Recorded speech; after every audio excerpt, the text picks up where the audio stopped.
ఈ విషయంలో మాత్రం ఇన్ఫోసిస్ కి ఫిదా.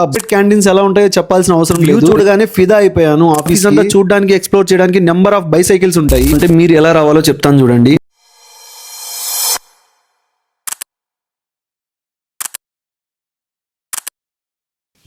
హలో గైస్, నా పేరు సాయి కుమార్ అండ్ నేను వర్క్ చేసేది వచ్చేసి Infosys electronic city campus Bengaluru location.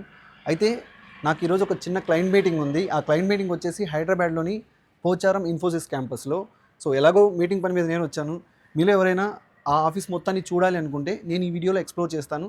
మీరైతే ఈ వీడియో లాస్ట్ వరకు చూడండి.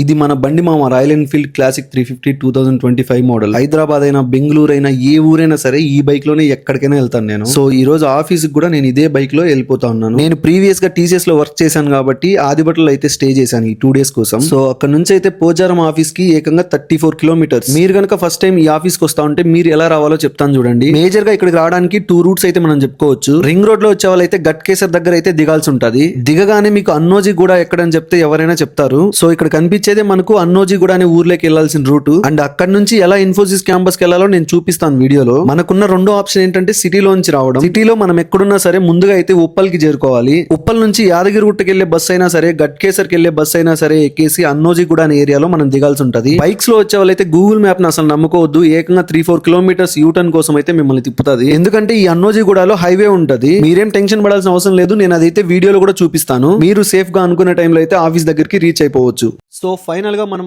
ఆఫీస్ ముందరకైతే వచ్చేసాము. ఇదే మన మెయిన్ ఎంట్రన్స్ అన్నమాట ఇన్ఫోసిస్ పోచారం క్యాంపస్ లోకి వెళ్ళడానికి. మనం బైక్ తీసుకొని వచ్చినాం కాబట్టి బయట అయితే ఒక స్వైప్ చేయాల్సి ఉంటది బైక్ గురించి. అది అయితే మనం మెయిన్ స్వైప్ అయితే కాదు, ఎందుకంటే అది జస్ట్ బైక్ కౌంట్ కోసం మాత్రమే. ఇప్పుడు మీరు చూస్తున్నదంతా కూడా ఆఫీస్ లోపలికి ఎంటర్ అయిన తర్వాత ఉన్న రోడ్డే. ఈ ఆఫీస్ లోకి ఎంటర్ అవగానే నాకు చాలా మంచిగా అనిపించింది. కానీ మనం ఆల్రెడీ వర్క్ చేస్తా ఉన్న బెంగళూరులోని ఎలక్ట్రానిక్ సిటీ ఇన్ఫోసిస్ క్యాంపస్ అయితే ఇంకా చాలా పెద్దది. అక్కడైతే ఇలా కనీసం క్యాంపస్ లోకి బైక్స్ అలో ఉండవు. బట్ ఆఫీస్ అంతా చూడడానికి ఎక్స్ప్లోర్ చేయడానికి నెంబర్ ఆఫ్ బైసైకిల్స్ ఉంటాయి. సో ముందుగా అయితే మీరు ఇక్కడ స్క్రీన్ మీద చూసేది వచ్చేసి జస్ట్ పార్కింగ్ కోసం కట్టిన బిల్డింగ్. 3 floors ఉంటది. కంప్లీట్ గా కార్స్ కి బైక్స్ కి మొత్తం పార్కింగ్ ఉంటది. ఇక్కడ మనం నడుచుకొని వచ్చినా బైక్ లో వచ్చినా బైక్ పార్క్ చేసేసి ఇలా కనిపించే ఈ రూట్ లోంచి అయితే లోపలికి వెళ్ళాలి. ఇంకో దగ్గర అయితే మనం స్వైప్ చేయాల్సి ఉంటది. ఈవెన్ మన ఆఫీస్ వ్యాన్స్ క్యాబ్స్ కూడా ఈ రూట్ లోనే వస్తాయి. ఇది ఒక అసెంబుల్ పాయింట్ లాగా. ఇక్కడ నుంచి అయితే మనం మెయిన్ ఎంట్రన్స్ లోకి లోపలికి మెయిన్ స్వైప్ చేయాల్సి ఉంటది. సో స్వైప్ చేసే దగ్గర వీడియోస్ తీయడం కరెక్ట్ కాదో తెలియదు. సో నేను అక్కడైతే వీడియో తీయలేదు. మనం మెయిన్ స్వైప్ చేసి లోపలికి ఎంటర్ అవగానే మనకి ఇలా అయితే క్యాంపస్ వ్యూ కనిపిస్తుంది. నేనైతే ఈ వ్యూ చూడగానే ఫిదా అయిపోయాను ఆఫీస్ కి.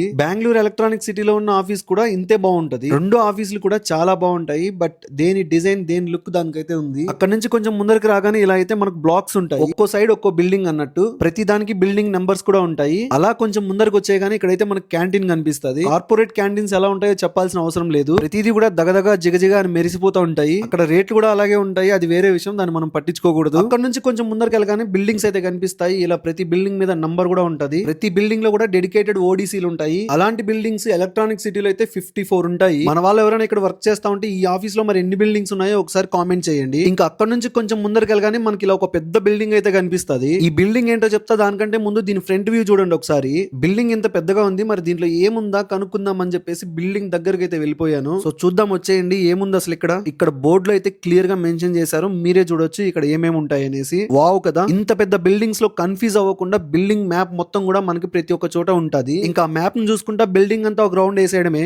ఇంకా అక్కడ నుంచి మనం కొంచెం ముందరికి రాగానే మనకైతే ఈ గ్రీనరీ మధ్యలో అవుట్డోర్ గేమ్స్ అయితే ఉంటాయి. ఏది ఏమైనా సరే ఇన్ఫోసిస్ మాత్రం పర్యావరణానికి గేమ్స్ కి ఇచ్చే ఇంపార్టెన్స్ వేరే ఏ కంపెనీ బీట్ చేయలేదు. అసలు ఎంత బాగుందో అవుట్డోర్ గేమ్స్ కి మీరే చూడండి. దగ్గరే volleyball court, basket ball court ఉన్నప్పటికీ మధ్యలో కూడా చెట్లు ఉన్నాయి. ఈ విషయంలో మాత్రం ఇన్ఫోసిస్ కి ఫిదా. సో అక్కడ నుంచి కొంచెం ముందరకు రాగానే మళ్ళీ మనకి ఇంకో క్యాంటీన్ అయితే కనిపిస్తుంది. ఈ ఆఫీస్ అయితే ట్విన్స్ లాగా ప్లాన్ చేశారు. మనం మెయిన్ ఎంట్రన్స్ నుంచి గేమ్స్ వరకు ఏదైతే చూసాం అదే ఎగ్జాక్ట్ గా ఇంకొక సైడ్ ఉంటది. సో ఆ రెండు అయితే ట్విన్స్ లాగా ఉంటాయని చెప్పాను కదా. రెండిటికి మధ్యలో ఉన్న స్పేసే ఇది. ఇక్కడ నుంచి ఆఫీస్ వ్యూ చూడొచ్చు ఒకసారి 360 degrees లో. అసలు మీరు ఆఫీస్ లో ఉన్నట్టే ఉండదు, వేరే ప్రపంచంలో ఉన్నట్టుంటది. కొత్తగా ఇన్ఫోసిస్ లో జాయిన్ అయ్యే వాళ్ళకి, ఫస్ట్ టైం ఇక్కడికి వచ్చే వాళ్ళకి అవగాహన కల్పించడం కోసం మాత్రమే ఈ వీడియో అయితే తీస్తా ఉన్నాను. ఇన్ఫోసిస్ లో ఇంకోటి ఏంటంటే ఇన్ని చెట్లున్న దగ్గర వర్షం ఖచ్చితంగా పడే ఛాన్స్ ఉంది కాబట్టి గొడుగులు కూడా రెడీగా ఉంటాయి. వీడియోకి కొంచెం బ్రేక్ ఇచ్చి నేనైతే నా క్లయింట్ మీటింగ్ అయితే కంప్లీట్ చేసుకొని వచ్చాను. ఆఫీస్ కి వచ్చాక ఆఫీస్ లో ఉన్న కాఫీని అయితే ఖచ్చితంగా టేస్ట్ చేయాలి. ఇది చాలా మందికి నచ్చదు. జాయిన్ అయినప్పుడే కాఫీ తాగడానికి ఆఫీస్ లో కప్పు ఇస్తారు. ఆ కప్పు నేను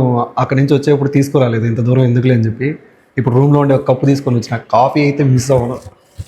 కాఫీ అయిపోయింది, చిన్న చిన్న పనులన్నీ కంప్లీట్ చేసుకొని లాగ్ ఆఫ్ అయిపోయాను. మార్నింగ్ ఎప్పుడో క్లయింట్ మీటింగ్ కోసం వచ్చాను. నేను పనులన్నీ కంప్లీట్ చేసుకొని బయటకు వచ్చే లోపల చీకటి కూడా పడిపోయింది. పనిలో పని నైట్ టైం కూడా ఆఫీస్ ఎలా ఉంటుందో చూడండి ఒకసారి. చాలా బాగుంది కదా. సో ఫైనల్ గా మనం మార్నింగ్ ఎక్కడి నుంచి అయితే ఎంటర్ అయ్యామో అక్కడ నుంచే బయటకు వెళ్లాల్సి ఉంటుంది. ఇప్పుడు మీరు చూస్తున్న ఏరియా నుంచే మార్నింగ్ మనం అయితే స్వైప్ చేసి లోపలికి వచ్చాము. సో ఇప్పుడు కూడా మనం స్వైప్ చేసే వెళ్ళాలి. అలా స్వైప్ చేసేసి అయితే డే కంప్లీట్ చేసుకొని బైక్ దగ్గరికి అయితే వచ్చేసాను పార్కింగ్ లో. ఆఫీస్ ని నేను మీకు చూపించిన విధానం, ఆఫీస్ గురించి నేను మీకు చెప్పిన విధానం మీకు నచ్చినట్టయితే కొంచెం హార్ట్ఫుల్ గా వీడియోకి ఒక లైక్ వేయండి మామ. మన ఛానల్ అయితే సబ్స్క్రైబ్ చేసుకోండి. ఏమైనా డౌట్స్ ఉంటే అడగండి.